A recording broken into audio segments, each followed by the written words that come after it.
Agaseke k'amakuru mu karere ngapfunduriye muri Kongo Kinshasa. Umugaba mukuru w'ingabo za Uganda General Muhozi Kainerugaba yatangaje ko guhera mu kwezi kwa mbere umwaka utaha ingabo yoboye zizatangira kuva bitero ku bacanshuro b'abazungu bari mu duce tw'umurasirazuba bwa Kongo. Ingabo za Uganda zikoreramo ibikorwa. Uyu mujenerali w'inyenyeri usanzwe ari umuhungu wa Perezida Museveni yateguje ibyo bitero mu butumwa yacishije ku rubuga X rwose ari Twitter. General Muhozi bundi butumwa yavuze ko mu izina rya Yesu Kristo umwami wacu wese bose nta mucanshuro w'umuzungu n'umwe uzasigara muri Kongo Kinshasa mu gihe nk'iki ngiki umwaka utaha. Mu burasirazuba bwa Kongo hasanzwe haba abacanshuro b'Abanyarumaniya bafashe ingabo z'iki gihugu mu ntambara zihanganyemo n'inyeshyamba za M23. Uyu mutwe wakunze kubikoma cyo kimwe n'ingabo zirimo iz'u Burundi, SADC na FDLR bashinja ubwo bitero ku baturage. Uganda ku rundi ruhande isanzwe ufite ingabo mu ntara Kivu Amajyaruguru na Ituri ifatanya na FARDC mu bikorwa byo kurwanya umutwe w'iterabwoba wa ADF. Kugeza ubu abategetsi b'i Kinshasa ntacyo baravuga kuri buriya butumwa bwa General Muhozi Kainerugaba. Uyu musirikare cyakora yateguje ibitero ku bacanshuro bagize iroro ry'ingabo za Leta ya Repubulika ya Demokarasi ya Kongo, mu gihe abategetsi b'iki gihugu bakunze gushinja Uganda gufasha M23 rwihishwa. Uyu mutwe wa M23 amakuru atangazwa n'ikinyamakuru cya Loni aravuga ko barabigaruye agace ka Rimbongo kari mu birometero bike by'umujyi wa Lubero. Ibinyamakuru byanditswe agace ka Rimbongo kafatwa nk'agakomeye ku ngabo za Kinshasa zimaze iminsi 15 zihanganye n'inyeshyamba. Uku kugafata bikaba bivuze neza ko M23 ishobora kwerekeza mu mujyi wa Lubero nta shiti. Abaturage muri Lubero babwiye ikinyamakuru Actualité CD ko cyateye FARDC gutsindwa ari ibikoresho bishaje bakoreshaga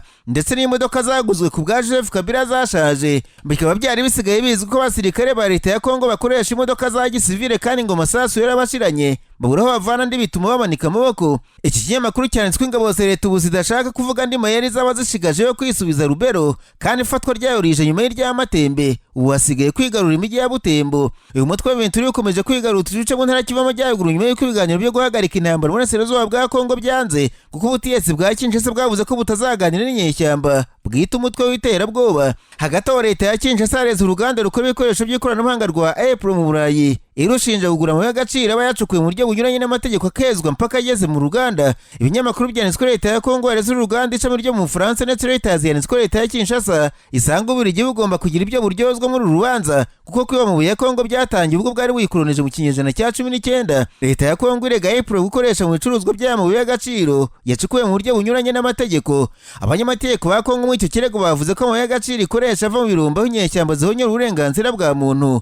Mbere ya Apple hakanye ivuga ko nta kimenyetso na kimwe gihari ko hari n'umwe mu bayigezeho amabuye y'agaciro wateye inkunga y'amafaranga cyangwa se ibikorwa bye bikungukirwamo n'imitwe yitwaje intwaro yo muri Kongo Kinshasa cyangwa se igihugu icyo ari cyo cyose gituranye nayo. Abanyamategeko ba Kongo bashinja Apple kugura amabuye y'agaciro ava mu burasirazuba bwa Kongo koherezwa mu buryo bw'amagendu, aho yerezwa inkomoko agahanagurwaho icyasha cy'uburyo yahageze ubundi akinjizwa mu bucuruzi mpuzamahanga. Naranganije amaso ku binyamakuru byandikirwa muri Uganda. Abanyamakuru bashyize amakaramu ku mpapuro barandika. Banditswe Musenyeri Onesimo Sasimwe uyoboye diyoseze ya Kigezi y'Amajyaruguru muri Uganda yatabarije abagabo muri iki gihugu ko bugarijwe n'ihohoterwa mu ngo bakorerwa n'abagore bashakanye. Uyu munyedini yavuze ko abagabo muri iki gihugu babayeho mu kintu cy'ubwoba ngo badakoma rutendere uko uvuze uretse gukubitwa no kwicwa byashoboka. Musenyeri Onesimo yavuze ko abagabo bahohoterwa kugera no ku kazi aho bakorera kuko ngo babayeho mu cyoba cyo gutinya abagore. Ikinyamakuru Daily Monitor kimusubiramo ko nta mugabo ukiryama mbere y'umugore ngo asinzire kuko amusanze asinziriye mu buriri yahita amumena umutwe. Bisaba ko abagore baryama bakabanza gusinzira umugabo akabona nawe kujya kuryama. Uyu muyobozi mu idini rya Giporoso yavuze ko yasuye bwambara umugabo akamuganyira ko bashize batakivuga ndetse ko bamerewe nabi mu ngo kandi umugore ngo atavugwaho.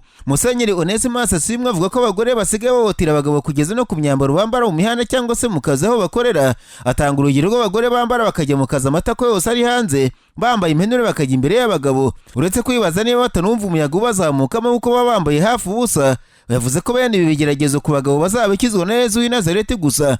Uyu munyedini watanze ubutumwa mu muhango wo gushyingira abageni mu karere ka Rukungiri yasabye abagabo kwitsinda bagatsinda bene ibyo bishuko yagereranije n'ihohoterwa bakorerwa mu kazi. Bishop Onesimo yavuze ko idini ry'Abaporoso ryatangiye kubakira ubushobozi abagabo kuko mbere bari bazi ko abagore ari abanyantege nke, none ngo byarahindutse ihohoterwa ryahinduye icyerekezo risigaye rikorerwa abagabo kandi mu buryo bwose nubwo bwose bahora babwiriza ubworoherane mu ngo ndetse no kugandukirana. Yavuze ko inshingano Bibiliya yahaga abagabo ubu byahindutse abagore bazibambuye kugeza ubwo umugabo asigaye atahiwe yikanga ko nakopfora umugore aza kumurenza urugo. Mu yandi makuru avuga hakurya y'umuvumba ariko rero urukiko rwo muri Uganda rwategetse Leta kwishyura miliyoni 10 z'amashiringi akoreshwa muri icyo gihugu, ni ukuvuga amadolari y'Amerika 2740 kuri buri muntu wahitanwe na Thomas Koyero. uyu yari umwe mu bayoboraga umutwe w'inyeshyamba z'umutwe wa Lord's Resistance Army urwanya ubutegetsi bwa Perezida Museveni. Thomas Koyero niwe ubaye uwa mbere mu bayobozi bakuru w'uyu mutwe ukatiwe n'urukiko rwo muri Uganda. Mu kwezi kwa 10 Thomas Koyero wari mu buyobozi bw'umutwe wa Lord's Resistance Army urwanya ubutegetsi buriho muri Uganda yakatiwe gufunga imyaka 40 nyuma y'uko urukiko ruhamije ibyaha by'intambara birimo ubwicanyi, gufata ku ngufu, gukoresha ubucakara, iyicarubozo no gutwara abantu munyago. Urukiko rwemeje ko Koyero adashoboye kuriha amafaranga rwategetse ku bakorewe ibyo byaha kubera ubukene afite, bityo rwanzura ko agomba gutangwa na leta. Urukiko ruvuga ko urugero rw'ibikorwa bye rwagaragaje kunanirwa ku ruhande rwa leta, bityo umutwaro wo kuriha uyu mutwe wangirije ukaba ugomba kwikorerwa na leta.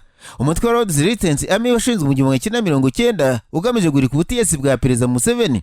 Agaseke k'amakuru mu karere ngapfundikiriye muri Kenya. Abanyamakuru bakoze jiba muri no barandika Banatwoza ari Vice President wa Kenya wegujwe Bwana Rigathi Gachagua yatangaje ko nyuma y'uko ubutegetsi bumwambuye abarinzi akaba yendaga kwicwa n'abandi atezwa n'ubutegetsi, uwo wademobe bahoze mu gisirikare cya Kenya biyemeje kumurindira urugo rwe na ubwe. Ibinyamakuru muri Kenya byanditse ko Bwana Gachagua yavuze ko abahoze mu gisirikare, abahoze mu gipolisi, abahoze ari bakanyamashyamba n'abandi bakorerabushake bo mu karere avukamo ka Mount Kenya barenga 300 bafatse inshingano nk'abakorerabushake. Uyu mugabo uvuga adateguye anenga ubutegetsi yavuze ko batuje atekanye kuko ingozi yawe rwa Nairobi ndetse n'urwa Matira mu ntara Nyeri uzirinzwe neza nta kibazo cy'umutekano gifite. Gachagua yerutse gusagarirwa n'abantu bataramenyekana hitwa ari muri modoka ye imenagurwa ibirahure akizwa n'amaguru. Ibi ngo byatumye abo bantu 300 biyemeza kumucungira umutekano nta kiguzi, nubwo yavuze ko ubutegetsi bwa Perezida William Ruto bwamwambuye abarenze kubwo gushaka kumuhima. Hari amakuru ikinyamakuru Daily Nation cyenze ko gifite ibanga avuga ko Minisiteri y'Umutekano w'imbere mu gihugu muri Kenya yasabye Bwana Gachagua kwegura mbere y'uko yeguzwa akagumana ibyo yahabwaga byose nka Vice President, kuko babonaga yaratangiye kuvangira Perezida William Ruto. Arabyanga biba ngombwa ko inteko ishinga amategeko imwirukana ku ngufu ahita abura byose nk'ingati imennye. Uwo makuru avuga ko Gachagua atemerewe ikintu cyose gihabwa wigeze gutegeka igihugu ku rwego rwo hejuru kugeza ku bwiteganyirize bwo mu zabukuru kuko yirukanwe ku butegetsi.